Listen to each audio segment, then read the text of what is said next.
One, two, three, four.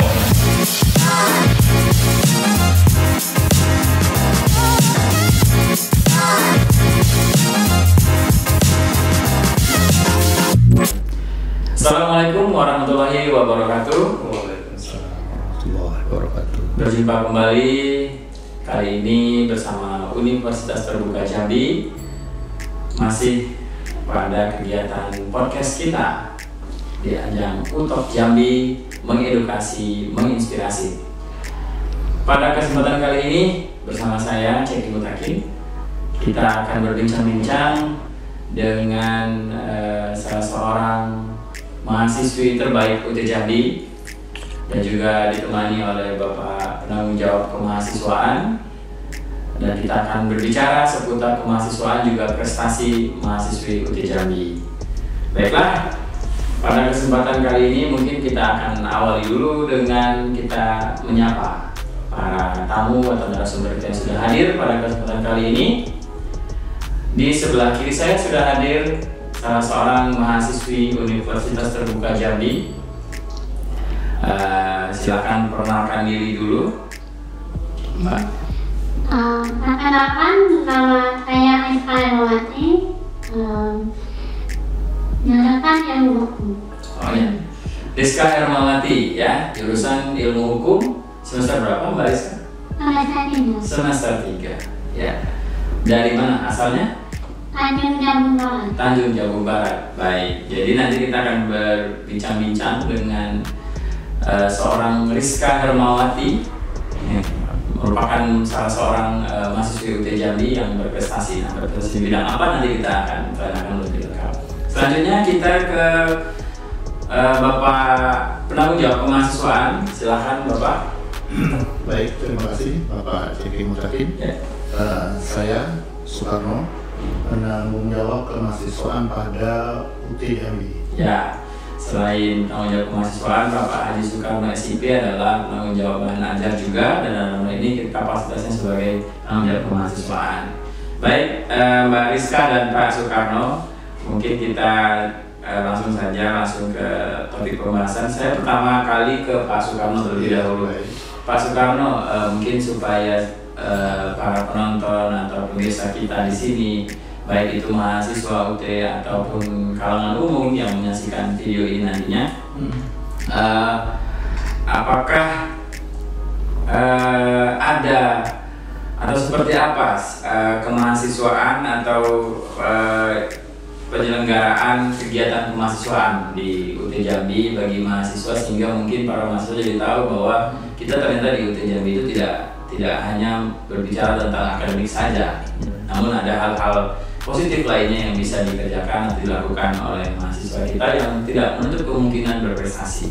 Silakan Pak Soekarno. Baik, terima kasih Pak Ceki. Cukup bagus itu pertanyaannya, ya kan?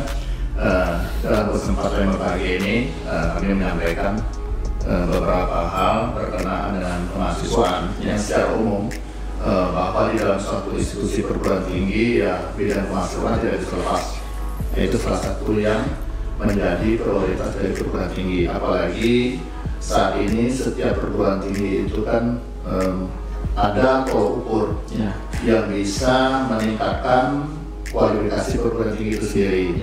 Nah, salah satunya yaitu di bidang kemahasiswaan, kegiatan kemahasiswaan apapun bentuknya, ya kan? Nah, khususnya di Jambi atau Universitas Terbuka secara umumnya, gitu kan, bahwa kita mahasiswa kita yang ada di Jambi ini bisa kita wadahi dalam bentuk atau dalam bingkai kegiatan-kegiatan, yaitu bidang PKN kemahasiswaan yang berupa penelitian, dari penelitian dari UT juga maupun dari kementerian. Itu yang pertama. Yang kedua, bidang prestasi. Nah, prestasi itu macam-macam. Ada prestasinya bidang olahraga atau seni atau prestasi-prestasi lain, mahasiswa-mahasiswa UT khususnya, baik di tingkat nasional, regional maupun internasional. Mungkin itu secara umum. Ya, artinya di UT Jambi atau di Universitas Terbuka juga sebenarnya mewadahi kepada mahasiswa yang memiliki kesibukan atau minat dalam hal bidang-bidang di luar akademik ya, Betul. yang menunjang mereka sebagai mahasiswa untuk berprestasi. Betul. Bisa dari bidang olahraga, seni, dan lain-lainnya. Iya. Baik, sejauh ini untuk UT sendiri sudah menyelenggarakan kegiatan atau bentuk seperti apa yang UT canangkan pada mahasiswa, Pak? Baik, secara umum, ya kan, yang sudah kita lakukan selama ini, Ya. itu kalau yang dalam lingkainya kegiatan kemahasiswaan yang di dalam UT sendiri, itu namanya dispor seni. Dispor seni. Ya. Ya. Dispor seni itu awalnya pelaksanaan dispor seni itu sifatnya itu secara regional. Perbaikan wilayah Indonesia Barat, Tengah, Oke. Timur, Ya, kan? karena luasnya mahasiswa UT Iya. di seluruh Nusantara, Pak, ya. Betul. Nah, di bagian waktu itu di bagian barat kebetulan kan khususnya di wilayah Sumatera, Pulau Sumatera, UT Jambi pada tahun 2015 itu bisa mencapai prestasi terbaiknya, yaitu menjadi juara umum. Wow, juara umum ya. Iya, di Biasa. tahun 2015. Ya. Nah, kemudian dalam perjalanannya bahwa masuk UT ini tersebar seluruh Indonesia bahkan luar negeri, Ya. pemimpin-pemimpin UT, ya kan, melihat ini suatu ajang yang bisa ditingkatkan secara nasional. Ya, betul. Nah, maka kegiatan-kegiatan di atas tahun 2015 itu pelaksanaannya sudah terpusat melalui di Jakarta. Nah, dalam pelaksanaan di Jakarta pun juga, di Jambi juga, itu banyak prestasi yang sudah diraih, gitu kan, baik juara 1, juara 2, juara 3, ya kan. Puncaknya di tahun 2022 ini. Ya. Nah, di tahun 2020 ini dari 16 sampai pertandingan perlombaan, nah, Jambi mendapatkan 1 emas dari tari putra Rizka sendiri. Oh, dalam bidang tari ya. Iya, Oke. Ya. Itu cukup membanggakan kita kan, itu yang pertama. Yang kedua dari poster. Lomba poster. Iya, poster edukasi. Bro, itu kita dapat juara 2. Oke. Nah, dan yang terakhir itu juara harapan 2 teknologi informasi. Oke. Dari anak-anak kita Luar semua. biasa ya. Ternyata mahasiswa dan mahasiswa UT Jambi bisa berprestasi. Iya. di tanah air. Nah, di samping itu juga untuk di dispor seni itu kan ajang lingkup UT, tetapi itu skalanya nasional karena diikuti oleh beberapa perguruan tinggi lain. Oh, ada perguruan tinggi lainnya Iya, begitu? itu dipesertai juga. Tidak hanya mahasiswa UT Betul. disuruh ke BJJ. Iya, tidak hanya masuk aja, Wow. gitu kan? Karena sudah skalanya nasional. Iya, Itu besar, yang ya. dispor seni. Iya. Nah, di samping itu juga di tahun 2022 ini ada mahasiswa kita satu, yaitu juara dunia 2. Juara dua untuk dunia. bidang kartun. Oh, Karikatur. karikatur. Iya, karikatur itu atas nama Edi Darmadi. Oh, Ya. iya, iya. Nah, khusus Edi Darmadi ini yang bersangkutan itu mendapat beasiswa selama kuliah di UT. Karena beberapa kali juara dan itu mendapat apresiasi dari UT. Bahkan di puncaknya di tahun 2020 kalau tidak salah, beliau diundang secara khusus oleh Rektor UT ke Jakarta. Untuk menghadiri puncak kegiatan Jazz Natalis juga sekaligus sebagai juara 1 dunia untuk karikatur di Ankara, Turki. Di Turki. Iya. Jadi itu ternyata mahasiswa UT Jambi ya Iya. yang menjadi juara 2 dunia untuk karikatur. Dan oleh UT diberikan beasiswa Betul. pendidikan full dari awal sampai akhir Iya, kuliah. beberapa ya. Artinya memang kalau beasiswa untuk berprestasi di UT itu ada mahasiswanya, Pak. Betul. Jadi cukup banyak lah. Jadi artinya di sini banyak peluang yang bisa digali dari potensi mahasiswa. Iya, iya. Nah, dengan kesempatan yang berbahagia ini Pak Eki, kami sampaikan juga kepada seluruh mahasiswa UT yang punya prestasi sejak masuk di UT, informasikan kepada kami. Ya kan, kami tidak bisa mendata ketika mahasiswa secara langsung mendaftar apakah dia berhasil atau tidak. Tetapi dengan informasi, ya nanti bisa melalui Pemma atau jalur-jalur tertentu untuk menunjukkan prestasinya, dan harapan kita, ya kan, mahasiswa prestasi itu bisa kita usulkan untuk dapat beasiswa. Iya, baik. Ternyata di UT sangat ada kepedulian yang luar biasa terhadap prestasi mahasiswa, juga bagi para mahasiswa dan mahasiswa UT Jambi yang memiliki prestasi di bidang lain tersebut, kiranya untuk dapat menginformasikan barangkali kepada UT Jambi, khususnya dalam hal ini Pak Soekarno, untuk kita dapat wadahi, terfasilitasi guna mendapatkan beasiswa, mudah-mudahan nanti bisa didapatkan oleh mahasiswa tersebut. Baik kita ke Mbak Rizka. Mbak Rizka, jadi Mbak Rizka adalah salah seorang mahasiswi di program studi ilmu hukum ya. Saat ini semester 3 dari Tanjung Barat tadi ya. Ya. Dan Mbak Rizka mewakili UT Jambi untuk mengikuti lomba tari kategori solo ya. Solo untuk Dispor Seni Nasional tahun 2022 di UTCC Tangerang Selatan yang lalu. Dan saat itu Rizka meraih juara pertama dengan membawakan tari kreasi ya, yang bertema pandemi COVID-19. Ini tarinya karya sendiri atau seperti apa? Karya sendiri, memang harus dibuat sendiri ya? Oke, Mbak Rizka. Kalau boleh tahu nih, makin penasaran mungkin yang menonton, apa kesibukan Mbak Rizka sehari-hari selain berkuliah? Selain kuliah, saya tergabung dalam suatu yayasan. Yayasan ini wadah bagi anak-anak disabilitas seperti saya yang memiliki kemampuan, keahlian, tapi mereka tidak memiliki wadah. Iya, jadi sebisa mungkin saya ini memfasilitasi apa yang mereka perlukan. Jadi untuk kesibukan di dalamnya itu ada kreasi batok kelapa, bernyanyi dan membatik gitu. Dan alhamdulillah untuk kesibukan di yayasan tersebut kali ini sedang disibukkan dengan pembuatan batik yang dijualkan di pasar juga ke masyarakat. Oke, jadi Mbak Rizka ternyata juga tergabung dalam sebuah yayasan saat ini ya, menjadi anggota untuk kegiatan-kegiatan sosial. Dan isinya adalah teman-teman dari disabilitas. Iya, yang memiliki yang memiliki niat untuk belajar. Yang seperti yang kita tahu bahwa kita punya perkembangan sendiri.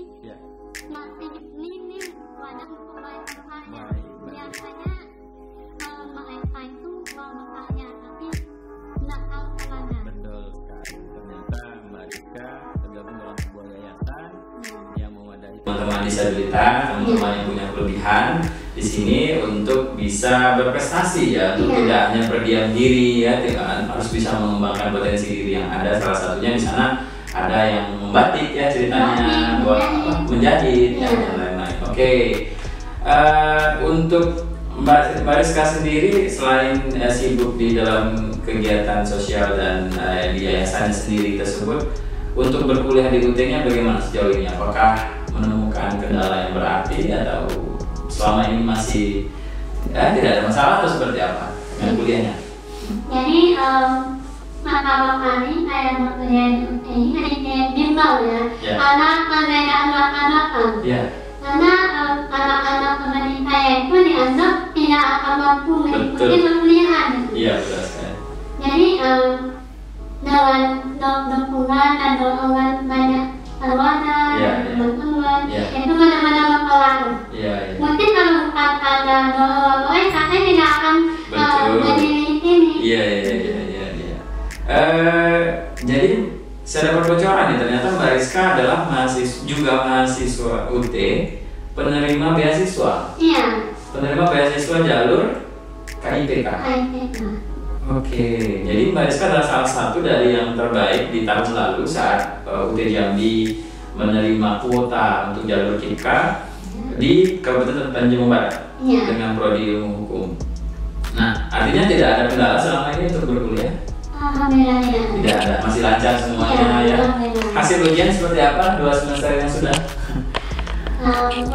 Lancar, bagus ya. Oke, memuaskan. Ini yang penting ya, ternyata Pak Soekarno di samping juga sibuk dengan kegiatannya yang mengembangkan potensi diri, ternyata untuk akademik juga perlu diperhatikan. Dan ternyata Mbak Rizka ini juga tetap survive, tetap bisa bertahan dan bagus dalam hasil ujiannya kemarin ya. Oke, jadi tidak menemukan kendala yang berarti. Nah, apa nih mungkin tips bagi teman-teman yang juga kuliah dan memiliki hobi seperti Rizka, misalnya kan dia seorang atlet atau yang belum bekerja, barangkali ada tips dari Rizka untuk bisa teman-teman tersebut bisa tetap memikirkan pendidikan juga. Bagaimana? Ya. Menurut saya pribadi pendidikan itu hal penting. Ya. Hal penting bagi kita semua, terutama bagi kita yang mungkin memiliki tujuan ingin berkarya. Pendidikan ini paling diadakan oleh orang luar. Saya pribadi sebelum masuk UT ini ada terlintas mendengar omongan dari beberapa orang bahwa untuk apa sekolah tinggi-tinggi. Nah, ujung-ujungnya bakalan didapur kalau dia lewat. Tapi menurut saya tidak ada salahnya untuk wanita bekerja. Luar biasa. Ya, Mbak Rizka juga sebagai seorang perempuan ternyata pernah mendengarkan suara-suara seperti itu, bahwa untuk apa sekolah tinggi-tinggi buat perempuan tuh juga ujungnya di dapur. Ternyata enggak, bagi Mbak Rizka itu enggak. Ya, tetap harus, ya sama saja, kita harus tetap bisa mengembangkan diri kita terutama dalam pendidikan, untuk terus melanjutkan pendidikan. Baik, Mbak Rizka, saya singgung masalah diskursi ini. Jadi Mbak Rizka ternyata membawakan tari kreasi yang bertema bangkit dari pandemi COVID-19, dan tari ini berdurasi 6 menit ya, kurang lebih ya. Berhasil menghantarkan Rizka mengharumkan nama Jambi, nama UT Jambi di kancah diskursi seni nasionalnya UT tahun 2022, karena juara pertama loh dari semua peserta seluruh Indonesia ya. Bahkan juga dari Pak Soekarno mengatakan ada dari perguruan tinggi lain ya Pak ya. Dan tari kreasinya Rizka ini dianggap yang terbaik. Apa perasaan Rizka menjadi pemenang pada perlombaan diskursi tersebut? Sebenarnya ya saya nggak nyangka juga, karena anak saya lihat juga dari 10 besar ini yang mereka juga nggak yang hebat, efeknya juga baik, pola lantainya juga benar-benar menguasai lantai. Jadi saya pribadi awalnya nggak nyangka kalau bakalan aku gitu. Ya, kalau sebelumnya udah sering ikut lomba ya, berarti Mbak Rizka juga ya? Iya, pas zaman sekolah. Zaman sekolah, zaman kuliah ini belum pernah? Baru? Oke, kalau dulu gimana sebelumnya zaman sekolah? Apakah memang sering mendapatkan juara atau baru kali ini seperti apa? Pertama saya akan mengatakan pertama kali pengalaman saya di bidang tari itu di tahun 2014. 2014? Saat itu Rizka masih sekolah? Itu bahkan saya SD. Oke. Mungkin tahu nggak saya ya, tapi pada saat itu saya justru tidak hobi nari. Tidak hobi nari saat itu. Terus kenapa bisa terjun dan menguasai dunia tari? Itu berawal dari ada suatu acara, jadi pihak sekolah mendapatkan undangan. Jadi kami disuruh untuk menampilkan tarian itu kelompok ada 4 orang. Berkelompok gitu? Iya, kebetulan mereka pulang 4 orang. Nah, jadi saya sempat ditanyakan, awalnya saya nolak. Karena saya nggak mau, karena saya pikirnya dulu tarian itu terlewat saya mainin. Kebetulan saya dulu tomboy juga sih. Saya bilang saya nggak mau. Jadi guru bilangnya, bapak saya cuma tampil aja. Tapi itu udah gitu kan. Kurang orang ceritanya. Iya, jadi sudah tampil beberapa kali di acara itu. Kemudian di tahun 2018 itu tampil lagi. Itu saya belum lupa juga dengan kalian, belum minat. Akhirnya di situ saya menampilkan karya karya Melayu atau karya apa. Jadi di situ saya mau mengatakan kayak karya ini unik gitu. Ada cerita dia itu yang membuat Rizka jadi jatuh cinta sama dunia tari ya. Jadi pas ada kompetisi saya coba ikut. Pada tahun 2018 di awal tahun bulan 4 kalau nggak salah. Di situ saya membawakan tarian bertema apa ya? Jadi itu ada cerita pendek juga nih. Setiap koreografi yang diberi pelatih saya bisa menebak ini ceritanya tentang ini. Ternyata di dalam tarian ini, dalam tariannya ada cerita, ada alur. Saya kira hanya menggerakkan sesuatu. Ternyata itu yang akhirnya Mbak Rizka dalami. Jadi saya bilang, wah ternyata tahu gitu. Dan dulunya saya nggak suka gitu kan. Pada kompetisi ini juga saya belum berhasil dapat kejuaraan. Belum berarti saat itu. Kemudian di bulan September itu ada lagi dan saya ikut lagi. Ikut lagi. Ya itu kayaknya tentang permainan anak daerah. Waktu itu Mariska sekolah ya, usia sekolah dari Itu mungkin itu SMA kelas 2. Oh, kelas 2. Ya, jadi setelah itu saya mengikuti itu berlatihnya mungkin setengah bulan ya, 20 hari. Alhamdulillah juara 2 di provinsi. Juara 2 3 provinsi. Ya. Kemudian di tahun 2019 ada lagi ikut lagi. Yang sama, ajang yang sama. Ajang yang sama. Kelas 3 waktu itu. Tahun 2019 ini RL. Ya. Ya itu. Itu tingkat semua pelajar SMA atau ada kategori khusus? Ini kategori khusus untuk dari Indonesia. Oh, oke. Jadi kebetulan yang 2019 ini cukup apa ya? Saya harus berlatih di bulan puasa selama Ramadan itu. Iya, dalam bulan puasa kan. Iya, karena kan tentu energi karena pulau. Saya harus bisa meminimalkan berat badan saya gitu. Oh iya. Iya. Ya, alhamdulillah hampir 2 bulan saya berlatih. Iya. Terus gimana sih? Ya, alhamdulillah mendapat juara 1 di provinsi. Alhamdulillah. Artinya hanya butuh waktu 1 tahun untuk memperbaiki diri dan menjadi yang terbaik ya. Bahkan di Thailand ini saya hampir turun berat badan 8 kilo. Itu turunnya memang harus turun atau karena? Karena tarian. Oh, karena tarian. Nggak harus turun karena memang tariannya lumayan hampir 7 menit gitu. Dan harus berlatih selama bulan puasa. Iya. Ya, jadi alhamdulillah memang hasil tidak mengkhianati. Ya, ini ya betul, tidak mengkhianati hasil ya usahanya. Ya, menarik ya Pak Soekarno. Ternyata seorang Rizka ini ketika sudah berada dalam posisi saya katakan sudah yang maksimal sekali sekarang ini. Dulunya sejarahnya tidak dari kecil loh, tidak dari dasar dia mengetahui. Justru hanya ada satu momen eksiden saya bilangnya yang membuat ternyata Rizka jadi harus terjun di sana. Kemudian lama-lama merasakan wah ini saya suka gini dan ternyata dia bisa mengembangkan dirinya. Sejauh ini kalau untuk berlatih ada pelatih khusus atau seperti apa? Saya pelatih khusus. Oh, ada pelatih khususnya. Saya selama ini sudah ada dua pelatih khusus. Iya. Jadi untuk saat ini kebetulan saya juga meminta bantuan yaitu pelatih saya ini punya pelatih juga ya.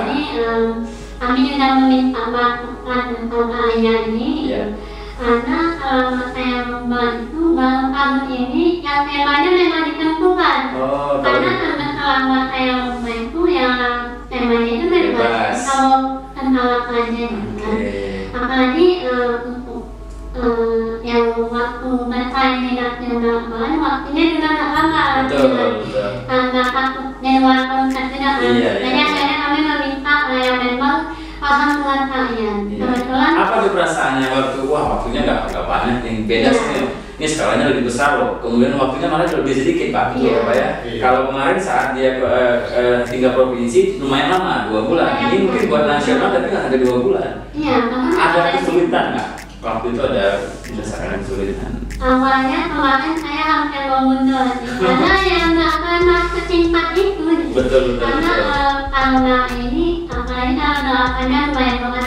ya itu biasanya 2 hari badan saya akan sakit jadi saya makanya apakah saya bisa mengajar materi dalam waktu yang singkat itu jadi pelatih saya hanya bilang itu di kamu atau enggak kamu mau lanjut atau enggak kami hanya membantu dari segi koreografi itu balik lagi ke kita jadi saya pikir kemarin kan juga saya seleksi dulu nih kejuaraan saya itu sampai ke titik ini nggak mudah loh maka ya saya harus mundur gitu kan jadi alhamdulillah saya ambil kejuaraan untuk luar biasa Mbak Rizka. Ya Pak Soekarno, kita bicara nih Pak.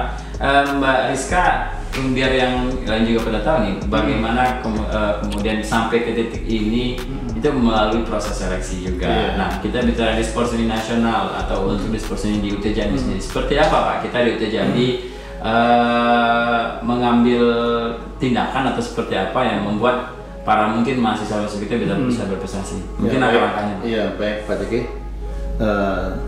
Memang sama-sama kita ketahui juga kan bahwa untuk menjadi perwakilan atau utusan, ya kan, atau kontingen PBJJ, dalam hal ini PBJ Jambi, itu kan semua mahasiswa itu kan ikut berlomba, ikut bersaing, sehingga bisa menjadi kontingen yang terbaik di Jambi. Nah, dalam perjalanannya memang kita melakukan seleksi-seleksi tentunya.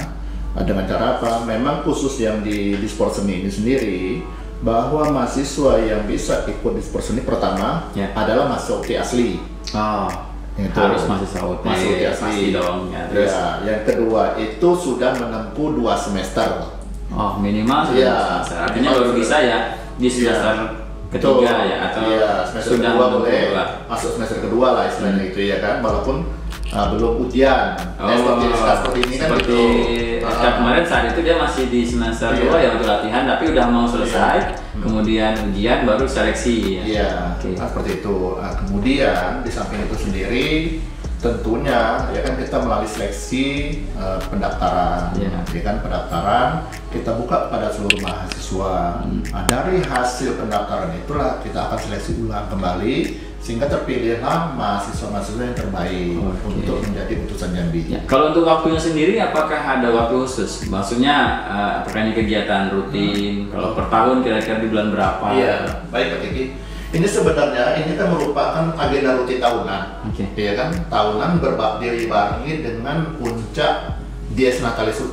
Dies Natalis UT. Pas September itu sendiri. Nah, tentunya berdasarkan pengalaman selama ini yang kita lakukan, bahwa puncak dari kegiatan perlombaan itu sendiri, kebetulan kan kemarin itu kan sampai tahun 2022 ini itu ada sebagian pertandingan perlombaan itu masih secara online. Tetapi sudah ada sebagian yang mungkin yang 10 besar atau 6 besar itu sudah offline dibawa ke Jakarta. Jadi artinya sudah ada pergeseran mulai.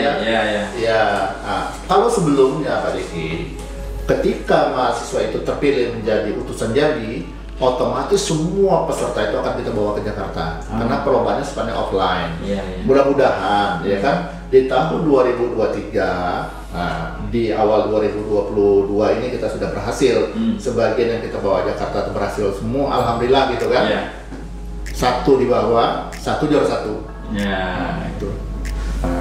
Rizka sendiri gitu kan. Ternyata ada proses seleksi dan ini tidak langsung begitu saja. Ada tahap proses seleksi dilakukan dari UT Jambi juga. Dan ternyata kita mendapatkan mahasiswa pilihan atau terbaik saat itu. Baik, saya kembali ke Mbak Rizka. Jadi kemarin itu saat tampil kan ditentukan temanya. Apa itu tema dan cerita tema dari tari kreasi kemarin? Bisa diceritakan sedikit? Jadi yang saya sebutkan itu adalah bangkit dari pandemi. Bangkit dari pandemi? Jadi di dalam tarian ini ditunjukkan berbagai ekspresi. Kita menghadapi pandemi. Ada juga ekspresi kita yang seperti saya akan menjelaskan di bagian favorit saya. Ada bagian favorit? Ada bagian favorit yang menurut saya itu kalau menyentuh dan saya sendiri seperti seolah-olah merasakan hal itu. Yaitu di bagian perahu itu. Di dalam perahu. Kenapa konsepnya perahu? Itu karena menurut saya kalau menggambarkan mungkin anak-anak rantauan yang pulangnya 1 tahun sekali. Jadi di dalam perahu itu dia seolah menangis, ia ingin pulang, dia ingin menemui orang tuanya, ingin menemui keluarganya, tapi nggak bisa. Kata peraturan tidak boleh berpergian. Dia seperti seolah marah. Saya marah kenapa saya. Apakah Mbak Rizka merasakan juga? Itu benar-benar merasakan di saat nampilnya saya benar nangis gitu. Jadi benar-benar saya akhirnya pengen pulang, saya sudah rindu sama orang tua, tapi nggak bisa. Akhirnya bagaimanapun pokoknya kita harus nanti ya. Jadi di dalam Majapahit itu yang saya lagi makan itu ujung-ujungnya saya nangis ya. Mau gimana pun saya nangis pun nggak. Baik, ternyata ini yang menjadi apa ya, saya bilang Pak, yang membuat Rizka jadi all out Pak, jadi tampil luar biasa dan sempurna karena dia menjiwai sekali Pak. Apa yang diberikan oleh panitia saat itu untuk tema bisa dia gambarkan dan dia rasakan sendiri. Itu yang membuat dia tidak seperti dibuat-buat dalam tanda kutip ya, sehingga Mbak Rizka tampil luar biasa dan menurut juri layak menjadi yang terbaik, menjadi nomor 1. Iya, terus saya tambahkan juga Pak Deki. Iya Pak. Pada saat penampilan 10 besar Rizka yang kita bawa ke Jakarta itu, ya kan, di samping tarian itu sendiri kita kan ada lighting. Jadi penggunaan lighting itu kita gunakan secara maksimal. Di mana istilahnya itu kalau bahasa kita tuh asap harus keluar. Kemudian warna lampu itu nggak sembarang loh ya. Itu dari awal sudah kita konsep dari awalnya. Itu harus kita lakukan. Dan itu mungkin salah satu keunggulan kita juga Pak Diki. Sementara dari teman-teman kita yang lain, dari UPBJJ lain, itu kelihatannya nggak sampai segitu jauhnya, gitu kan? Nah ternyata ada Rizka ini beserta timnya, gitu kan, termasuk kita pada saat pelaksanaan itu sendiri. Nah, ini mungkin nggak banyak orang tahu, gitu kan? Bagaimana lighting itu sendiri, gitu kan? Bagaimana harus menampilkan di posisi mana, gitu kan? Di tempatnya yang berbeda, gitu kan? Nah, jadi pada saat itu juga, kebetulan saya sekaligus bertindak yang untuk mengarahkan juga gitu, mengarahkan juga ini di posisi ini harus keluar lampu. Artinya Bapak saat itu ada di sana langsung ya? Iya, di sana langsung sekaligus mendampingi Rizka ya. Dari sisi lightingnya pada saat itu, karena kita kan ada tim lain yang yang bersamaan juga gitu, harus kita tangani. Begitu. Ya, mungkin juga bocoran Pak. Ternyata Mbak Rizka ini saya dapatkan informasi tidak hanya di tari ya, ada bidang lain yang Mbak Rizka sukai dan tekuni ya. Apa saja itu? Boleh tahu? Saya mungkin lebih seni musik ya. Musik bisa juga? Iya. Memainkan alat musik bisa? Iya. Alat musik apa? Ini alat musik sih saya memedalnya dan menekuninya di tahun yang berbeda.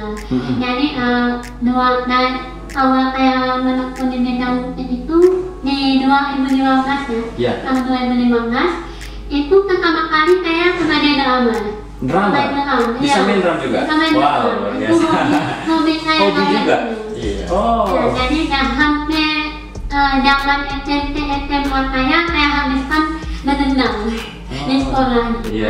Jadi kemudian pada tahun 2018 saya mengambil kelas biola juga. Yang alhamdulillah sampai sekarang saya masih tahu belajar. Kebetulan biola yang saya pegang saat ini adalah pemberian dulu ke saya. Yang karena beliau melihat kemampuan saya, kesan saya dalam bermain, akhirnya beliau memberikan hadiah pada saya berupa biola. Dan kebetulan juga alhamdulillah beliau mengajak saya untuk ajak awal-awal gitu. Alhamdulillah saat ini saya live di kafe.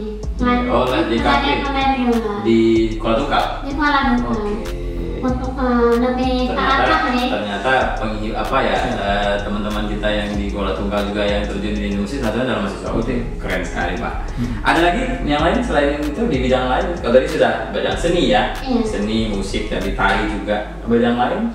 Di bidang lain, saya juga menekuni di bidang tata busana itu jadi sama bordir. Bisa menjahit juga? Bordir? Make up? Make up, luar biasa. Layak dikatakan membatik juga kayak membatik juga itu. Ini kalau teman kita punya kelebihan dia seperti yang dikatakan punya kelebihan. Kalau untuk make up itu pertama kali juga di tahun 2015. Cuma hanya bertahan 2 bulan. Jadi kemudian menekuni lagi kembali di kelas 3 SMA. Mungkin sekitar 6 bulanan. Kalau untuk membatik semenjak kuliah ini saya sudah aktif lagi. Jarang ya. Mungkin mau nungguin dunia tari aja ya, dan mungkin melatih yang lain-lain. Mungkin terakhir nih untuk Mbak Rizka sebelum kita tutup nih, kira-kira kita mau ada pesan nih dari Mbak Rizka mungkin buat teman-teman mahasiswa UT lah paling tidak ya, khususnya untuk mereka tetap selalu semangat dalam belajarnya dan juga mengembangkan diri di bidang lain. Silakan Mbak Rizky.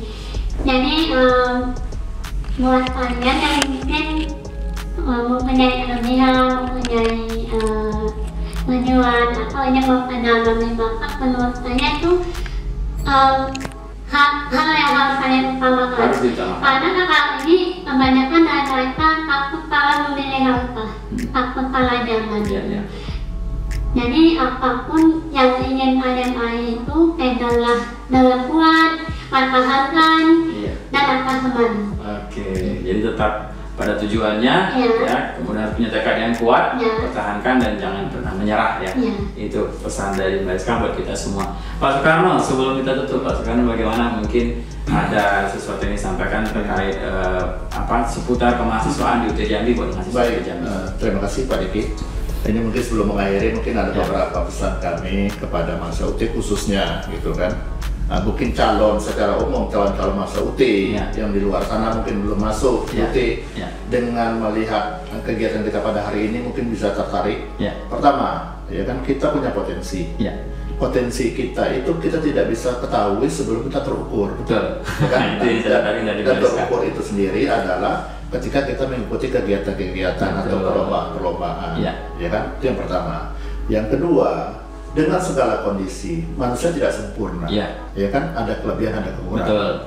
Termasuk di UT sendiri, mahasiswa-mahasiswa disabilitas itu tetap kita prioritaskan juga, bukan kita asingkan, tetapi itu merupakan bagian dari unsur terbuka, termasuk Rizka contohnya, ya kan? Seandainya kalau kita mau istilahnya mau memilih, gitu kan?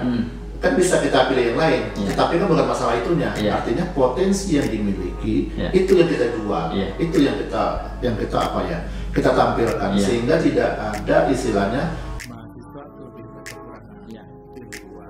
Yang ketiga, kita juga bahwa ketika seperti ini ya Mas Diki ya, ketika dia sudah menjadi juara satu di tadi, itu otomatis kita tahun depan tidak mungkin bisa lagi ikut tari lagi. Ada aturan begitu ya? Iya, betul. Juara tidak boleh mengikut lagi. Khusus tari atau di bidang lain, ya kan? Nah, dia bisa ikut di luar bidang itu. Umpamanya kalau tadi biola. Nah, biola umpamanya seandainya di UT tidak ada wadahnya, artinya dalam kejuaraan di sport seni, kegiatan sport seni itu tidak ada. Rizka bisa ikut pertandingan perlombaan lain, kejuaraan lain, dan itu bisa menjadi istilahnya itu pertama inspirasi. Betul. Yang kemudian itu bisa akan diberikan reward dari potensi dirinya seperti itu kan dihargai. Sekaligus juga mungkin di sini juga saya titip pesan juga dengan Mbak Rizka ya gitu Mbak. Mungkin informasikan kepada teman-teman yang lain, potensi yang seperti saya miliki itu bisa dimanfaatkan di UT. Bisa menjadi ladang potensi diri lah untuk menunjukkan kebolehannya. Begitu. Terima kasih Pak Soekarno, pesan yang luar biasa. Mbak Rizka juga terima kasih banyak, dan terima kasih juga atas prestasinya. Terima kasih atas dorongan semangatnya kepada kita semua. Dan dengan ini kita jadi tahu bahwa ternyata kita tidak pernah tahu diri kita kalau kita tidak mencoba itu, Pak. Mungkin pesan yang bisa kita dapatkan di konklusi hari ini adalah push your limit and you know yourself. Jadi kita harus doronglah sampai ke titik terbaik diri kita. Jadi kita tahu siapa kita sebenarnya. Ini yang Mbak Rizka sudah lakukan dan contohkan kepada kita. Mudah-mudahan menjadi inspirasi yang sangat menarik dan sangat bermanfaat bagi kita semua. Dan mungkin di penghujung acara kita ingin menyampaikan bahwa kegiatan podcast UTOP Jambi mengedukasi, menginspirasi akan selalu tayang. Kita akan hadir, kita akan informasikan untuk tayangnya di YouTube UT Jambi. Sekali lagi terima kasih Bapak Soekarno, terima kasih Mbak Rizka sudah hadir jauh-jauh dari Tanjung Jambung Barat ke UT Jambi di Kota Jambi. Sekali lagi terima kasih, mohon maaf atas segala kekurangan, terima kasih atas segala perhatiannya. Sampai jumpa di podcast UTOP Jambi berikutnya. UTOP Jambi mengedukasi, menginspirasi. Assalamualaikum warahmatullahi wabarakatuh.